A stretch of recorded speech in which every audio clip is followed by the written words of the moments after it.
Hi, I'm Angela Brommel, Clark County Poet Laureate, and today we're talking with Gig Depio about poetry and painting.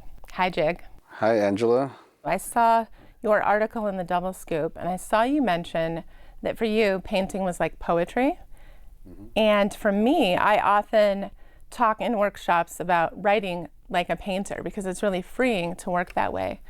Yeah, painting and poetry. I mean, I used to write poetry when I was in college, but then kind of like faded away when I concentrated on painting. But basically, after decades of painting, you figure out that it's one and the same thing, almost one and the same thing, where it deals with imagery. And I'm saying imagery, not just visually what you're looking at, but Right. what you're quote unquote seeing in your mind. So you and I have talked about this a lot because we've talked about this same relationship between poetry and painting since we met in 2014. And in the past, I also shared that before poetry and at the same time as poetry, I used to paint. Wow. I know maybe we haven't talked about that in a while, but I always used my painting sometimes to pre-write. Before I would write, I would maybe paint the world of the story or paint the poem, paint the character, things like that. And so I very much feel that I start with an image that I see on the inside. It's not really there, but I'm working towards that feeling of that image.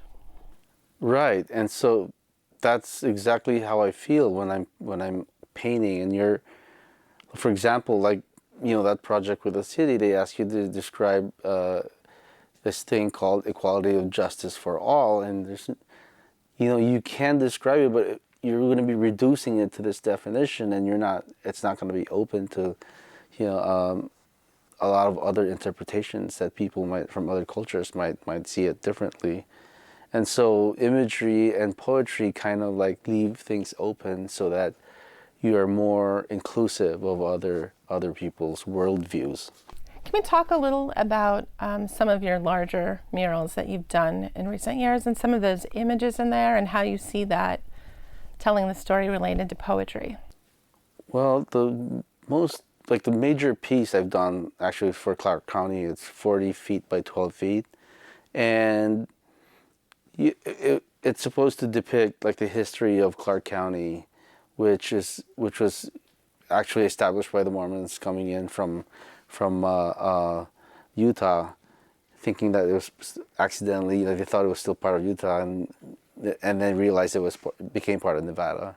And so I read a 600-page book, and it's full of poetry in there. Weirdly, you're trying to like understand, like you're taking that culture. It's more of a cultural history rather than an actual history. And how do I translate that into images? Because there are barely any images in like the mid 19th century, and so it's like, okay, let's so you take these images and you try to create a picture or a movie in your head, and that's what became that 40-foot mural. So I'm trying to think, we have this class that meets once a month or so at the Winchester, 10 to noon, and it's called Writer Ready. And we spend the first hour talking about things like this, the second hour working. But there might be people who are writers who say, I'm not sure what talking about painting or that concept of looking might do for my work, or how would I use it? How would you encourage writers to come have this conversation with us? Well, first of all, it's like, because with poetry, it's very metaphysical. You got these words in this language, and so I'd want to invite them to get, to be hands-on, like feel this material space that we have, and to really like be more literal about this material. Instead of grasping the words in your mind, you're grasping with your hands, putting it together, and then, try to get them to project their intentions first before putting the stuff together, and then realizing that later on, after they've done their artwork, that it's gone further or expanded away from their original intention, so that by the time they put their title on it, it transforms into something else. You know, and I want them to get that feeling like, hey, there's more to it than just playing around. Sometimes with poets, just like painters, you get stuck with a structure. Right.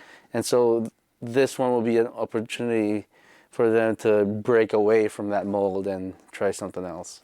Well, thank you so much for coming out, and I look forward to seeing you soon at a Writer Ready session.